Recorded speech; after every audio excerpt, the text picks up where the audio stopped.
બીજા દિવસે પણ દબાણ શાખાની ટીમે દબાણો હટાવવાની કામગીરી ચાલુ રાખી।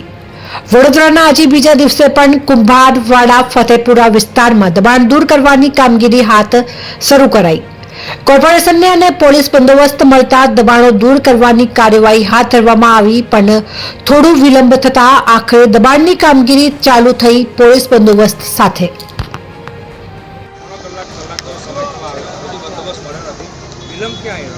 પોલીસ તરફથી અરજી આપવાની કીધી છે, એટલે અરજી આપી છે, પોલીસ બંદોબસ્ત ફાળવી આપશે, તાત્કાલિક ફાળવશે એવું અમને કીધું છે।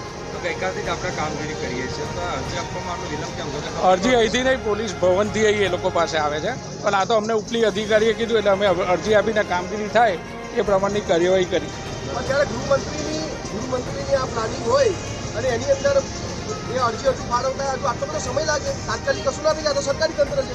અમે આવીને ઊભા અરજી કીધી એટલે અમે આપી છે, એટલે એમનો પ્રોસિજર કરે એ પ્રમાણે ફાળવશે। તમે આયા તમે લાગે છે કે તાત્કાલિક તમને અરજી ફાળવી આપશે એવું કીધું છે। તમે આયા ધક્કો પડે એવું લાગે, કેમ કે તમારા આવતા પહેલા દબાણો દૂર થઈ જાય। પોલીસ વગર અમારી કાર્યવાહી ના થાય, કાયદો વ્યવસ્થા જળવાય એ રીતે સુવિધા પ્રમાણે મળે એટલે અમે કાર્યવાહી કરીશું। વગર પોલીસે તો મારા કામગીરી ન કરાય ને ભાઈ, મારી સેફટી રાખવાની છે ને। પોણો કલાક જોઈશે।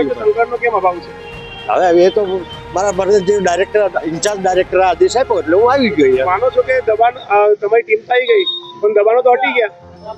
ના જોઈશું તો અમે કાલની ગલીઓમાં ક્યાંક હશે તો કાઢી લઈશું દબાણ। કેમ આવું અભાવ કેમ જોવા મળે સંકલનનો? પોલીસ શું કરી રહી છે? પોલીસ એવું કહેશે કે લેખિતમાં બાંહેધરી આપો તો એને કલાક એના માટે જ અમારે અહીંથી પોણો કલાકથી બધું કરે। ના એ મને ન ખબર પડે, એ તો મને